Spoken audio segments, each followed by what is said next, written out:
Hello, and welcome to the Washington Courts Report podcast. For today's episode, we're celebrating Civic Learning Week, which is all about making civic learning a nationwide priority for a stronger democracy. To help us talk about civic learning and civic education as a whole, I'd like to welcome Justice Sal Mungia to the show. Justice Mungia, thank you for coming on. Thanks, Patrick. Yeah, so just diving right in, I really want to get your perspective on why is civic education so important for strengthening our democracy? Yeah, and I know that whenever people talk about civics, they're saying it's important, so you know the political process, so you know how the government works. But for me, there are three main reasons why, at least for me, civics is so important. One, I really do think it helps explain the world for people. Um, you hear the news, you're wondering, why is this going on? Why does the news say the courts are allowing this? Or why is the news saying that the courts aren't allowing this?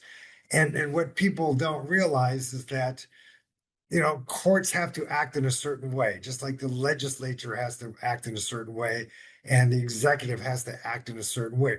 We're all constrained by either the US Constitution or the state constitution or both, depending on what the issue is.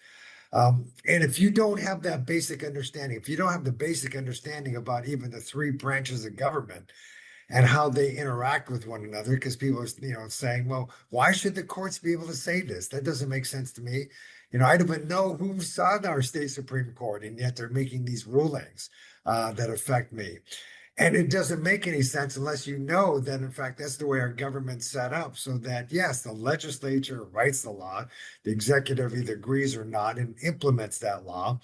But if there's a question as to the interpretation of that law, or whether in fact, it conforms with our Constitution, either the U.S. Constitution or state Constitution, you don't realize that that's the court's function.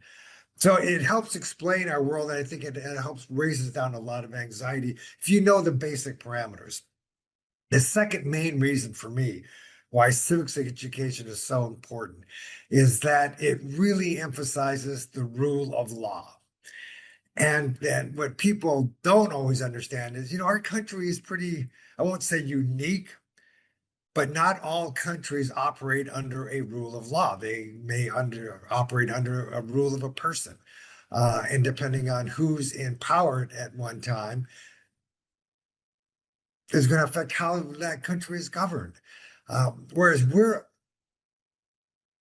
under a system where there are basic rules. Think of it as almost you were playing a game, and we know what the rules are, and you have to abide by those rules. And I think that's so important. I always give the example, everybody loves the First Amendment freedom of speech. I think that's great. I believe in the freedom of speech until that speech is something you don't agree with. And then you're thinking, well, that doesn't make sense. They shouldn't be allowed to say that. Somebody should stop that, right? It doesn't matter on what side of the aisle, what viewpoints you are. I've just seen this happen over and over again. And where it's really important for our First Amendment rights is in exactly those types of situation where it's that minority view that is trying to be suppressed. That's when you have the First Amendment. Everybody agrees to that speech that you don't need a First Amendment to protect it. But it's where that speech is contrary, where it's criticizing the government, where it's criticizing another school of thought. That's why it's so important. So people have to understand that is a rule. And it applies on both sides, if you will, or both sides of any argument, whether you like that argument or not. And you're probably familiar with, horrible names. It's a famous Supreme Court case where one of the justices said, the best weapon against bad speech is good speech. That's what you try to have speech with. So it gives that basic concept, which I think is so important, the rule of law. And then three, I really think that civics brings us together. If everybody has at least just a basic understanding of how our government is set up to work, if everybody has a basic understanding, hey, these rules apply to everybody, regardless of who you are, your school of thought, they apply. It makes it a lot easier then to understand, okay, we're not that different. We don't have these different views. And I understand now, as you said, I'm a justice on the state Supreme Court. And I always have to remind my chambers, my law clerks saying, look, it doesn't matter who these individuals are, right? And let me tell you, we see some pretty bad things, right? Usually in the criminal law context of people doing some awful things. And I know that there's always, especially in the general public, how can you make that ruling? You're letting this murderer off. You're letting this rapist off. You're letting this sex abuser off. No, we're not. What we're doing is enforcing the rule of law that applies to everybody. It applies to murderers and non-murderers. The Fourth Amendment, unreasonable search and seizures. Yes, that protects you in your home, but it also protects someone who may have done something very bad. And if you don't follow the right procedures on getting a search warrant, our Constitution says you didn't have the right to do that, and there are consequences to that. So I think it helps bring us together as a society if everybody has just even a basic concept of civics. Yeah, and I think, we're not going to, but I think we could end the episode right there if we wanted to. Okay. Yeah, we got it. That combination of raising the understanding of the world around you and of your own government and of the rule of law, and in turn, bringing us together and lowering anxiety. I think those all together really show the power of improved civic education and why that should be a priority for us. And one of the reasons we're celebrating Civic Learning Week and trying to encourage this. And So I love that. I love that. yeah, it is really great. And one form of civic education that you actually previously helped with is mock trials. So that's a competition where teen students work with legal professionals in their community to compete in a courtroom setting, delivering arguments in front of juries made up of attorneys and presided over by real judges. And you were, for the state championship round last year, you were actually the judge presiding as a newly elected justice. Could you tell us a little bit about that experience, presiding over this great civic education opportunity for teens? Yes, it was the coolest thing ever. But I have a feeling you want to hear more than just the fact that it was the coolest thing ever. So here we have, I forget, it was funny because when I was asked to do this, and I think the final round was on a Saturday, and it was down in Tacoma. And I didn't have any idea of how many students are going to be there. But I figured, okay, high school mock competition, trial competition, it's on a Saturday. What are we going to have? 40, 50 kids there. I go into this large ballroom, and there is literally like 300 kids in there. And it was so cool. They have their school teams, and they're all fired up. And before they had that final round, they had a few speakers. I was one of them, could say a few words to them. But the Attorney General, Nick Brown, was there, and he said some very inspirational words to them, and others did as well, which is great for these kids to see, lawyers or judges outside of the context of where they would normally see them. And then on the final round, let me tell you, so just to give you a little background, I have taught trial advocacy formally for at least 10 years. I go back to Emory Law School for a week and teach back there. And there's a program called National Institute of Trial Advocacy where I've been teaching for 10 years. So I'm used to teaching lawyers on how to become better trial lawyers. And I'm used to teaching law students on how to be a good trial advocate. And so you get in this final round. These are high school kids. And granted, it's the final round and there's been already a ton of competitions. But I was so amazed at how good these kids were. Both the students playing the role of the attorneys, but also the students who have to play the role of witnesses, and how much they prepped and how much they knew the procedures, the facts, and how poised they were. It was just so heartening for me to see that. And I remember after they gave their arguments and put on their testimony and closing arguments, I was able to say a few words to them and tell them how they did. I was not an official scorer, which made my job like the best ever. I could just sit there, preside. I ruled on the objections and then gave some general comments. But I remember telling them, you know what? And I told them all of them what I just told you. I teach lawyers. I teach law students. And let me tell you, I am so impressed. And I told him, I said, you must have some very good coaches. And you could see the coaches over there, they were beaming and the students were, clapping for them and stuff.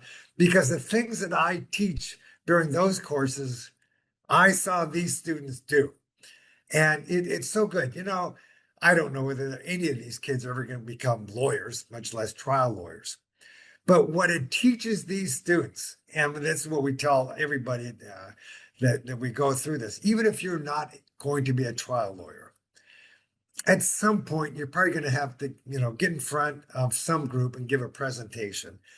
And this will give you some tools, some knowledge, some tactics, so that people will be interested in what you are saying. And so you get your message across. So yeah, that was very heartwarming. And to see the skill level of these two finalists are just mind blowing. And again, I've been doing this for years. Yeah, I had the pleasure of going to the mock trial a couple years ago and taking pictures and reporting on it as well. And one of my initial impressions, as well as being blown away like you were, was like, all right, the kids are all right. It's good to see, and it is kind of heartening, like you said. And it's really good experience. It's even if they're not going to become lawyers, like you said, it's applicable to a lot of things. The public Yep. speaking, the teamwork, being able to be coached is huge.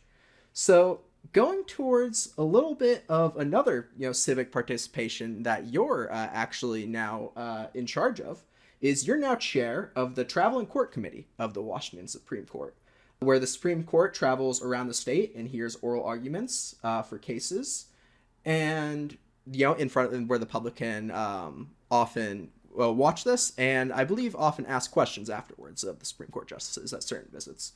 So Correct. could you tell us about any visits you currently have scheduled and why it's important for different communities to be able to see the Supreme Court up close and interact with justices like this? I'd be happy to. Are you kidding? I'd love to. So we're going to be out in Port Angeles, May, and I want to say 27, 28. Um, yes, 27th and 28th. And then we're going to be over the Colville Nation, Eastern Washington in the fall. Um, and that's this year. Last year we were up in Bellingham and Bellevue. So we try to get around the state, ideally 3 times a year. Sometimes just because of the logistics, we're going to get around 2 times a year. But we've gotten around, I think, every part of the state. We're doing this for a lot of years. And it is so cool seeing people come out, because otherwise people aren't going to come to Olympia, right? And hear an oral argument. People don't even know what, I will say, for the most part, how our court operates. Even people that are very well educated. Just like shoot, just a little over a year ago, I was campaigning and going around the state and telling people. They said, "Well, you're going to have to quit. Are you going to have to quit being a lawyer, being at your law firm?" And they'll realize this is a full-time job. I mean, this is a lot of work.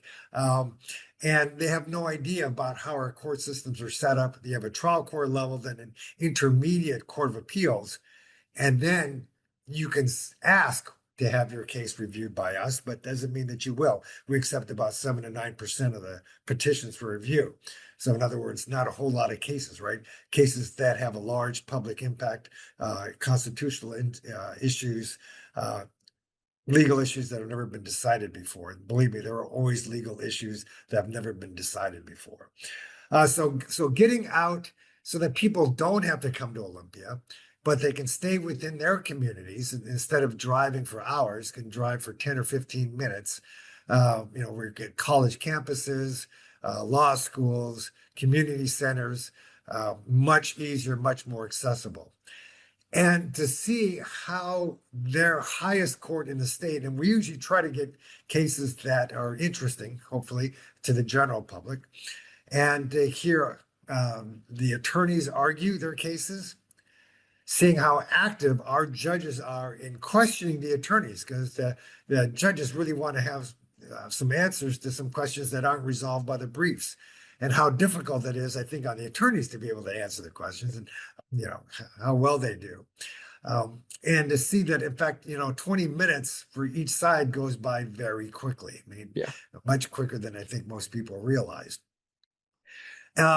They don't obviously get to see us deliberate.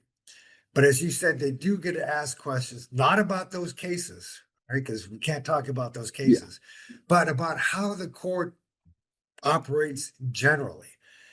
And it's very interesting because we have anywhere from, junior high students, maybe.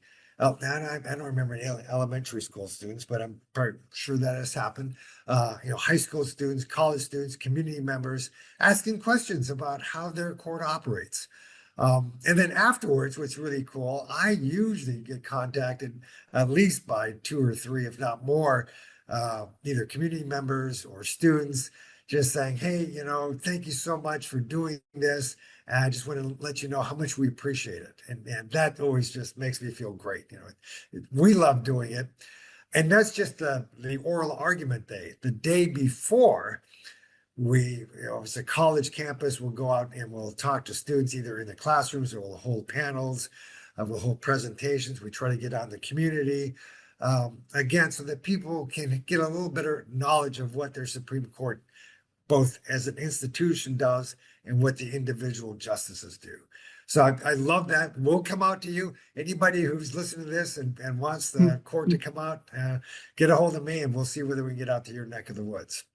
You love to hear that. And yeah, like mock trials, I had the pleasure of going to a traveling court to Bellingham last year. And that was initially blew me away. Was one thing I really like to see was all the students coming up to the different justices afterwards at Western and getting the opportunity to interact one-on-one to introduce themselves and really, get to speak with a Supreme Court justice closely. Because I think it would be very easy to just have the oral arguments and have things very separated and not have that very much face-to-face interaction with the community. But like you said, that whole day before is so important and maybe even more important than being able to watch. Absolutely. Yep. Absolutely. So going a little bit from civic education to civic duty for my next question, you were actually recently called for jury duty. How cool So is that? yeah, Yes. a Supreme Court justice being called for jury duty probably doesn't happen every day. So could you tell us a little bit about what it was like seeing the courtroom from that side of things and what you gained from the experience? Yeah, and actually, so I was a trial lawyer for 38 years, and shoot, it's every trial lawyer's dream to get on a jury just to see how it looks from the other side. So when I had this chance, I was hoping that I could remain on. So the judge knew who I was, the attorneys knew who I was, but nobody within the jury pool knew who I was, which is great. And the attorneys did not ask me anything about what I do for a living. They knew what I did for a living, all those questions. I didn't tell anybody what I did for a living because if I got on the jury, I just wanted to be a regular person. So I got on, I was a regular person. Made sure I just dressed up in my jeans and a sweater, and I kept it very casual, and just participated just like a citizen. I am a big believer. I mean, for a couple of big believer on jury duty for a couple of reasons. One, as a trial lawyer, you know how important it is to have juries hear your cases, and that sometimes there are just not enough people who show up for the jury pool, and without that, people cannot have their disputes resolved if there are not enough jurors showing up. Second, it's that civic duty. It's the way that most people are going to have the most interaction with their government. You aren't going to have another chance of, being in there, being part of the process, a vital part of the process. Third, it's a lot of fun. It really is. Seeing the trial go on and the questioning.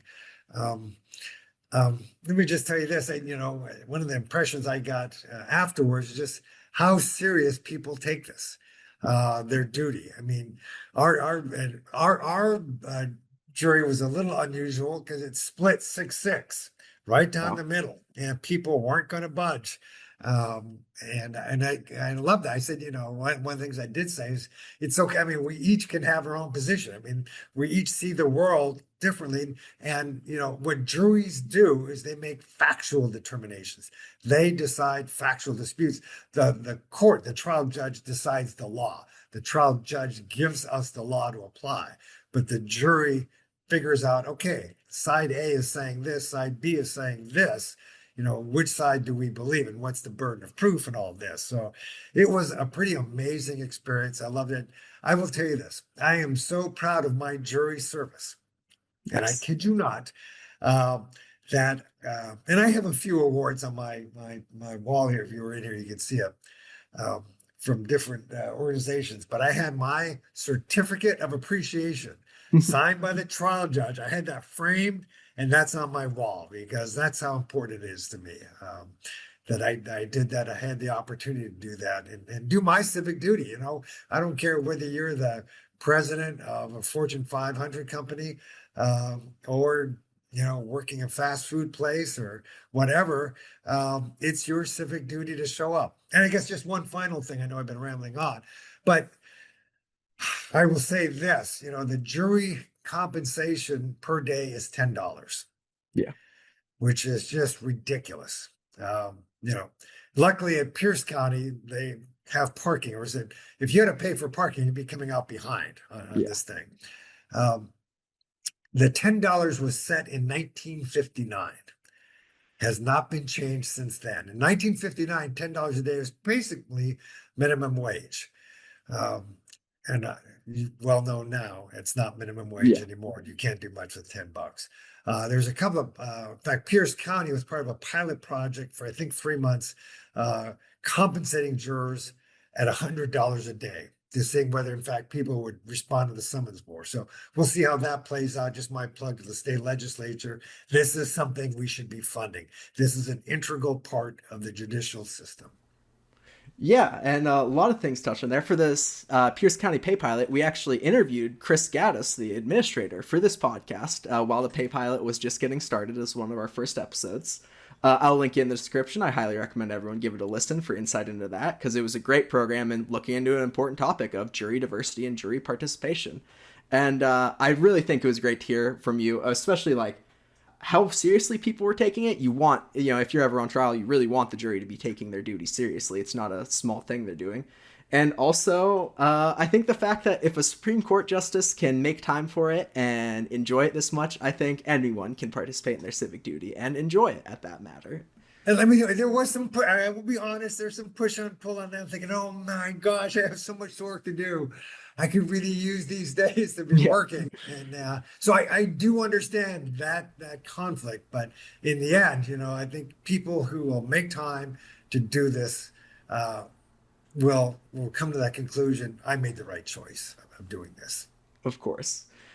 So one thing I definitely want to touch on, getting back a little bit to civic education, is you're an active volunteer at a local elementary school, Sheridan Elementary, and you're helping students there with civic education, from what I understand. Could you touch a little bit on what has your work with that school looked like, and how are you furthering civic education for some of those students? Yeah. Oh boy, Patrick. Okay, if we had like 5 hours, I could talk to you for 5 hours and still not have enough time. So this is a project I started with my law firm about 9 years ago. Because I always told people, look at my kids got everything, and there's a lot of kids who get nothing, right? And education is so important. And I also tell people the only reason I get to do what I get to do is because of education. That's the only reason I get to do this kind of stuff. So I went to an elementary school in the east side of Tacoma. 80% of the kids are kids of color, eligible for free reduced school lunches. 10% of the kids come from families without homes. So it gives you some idea that these kids really don't have many resources. The teachers are great. The school doesn't have very many additional resources.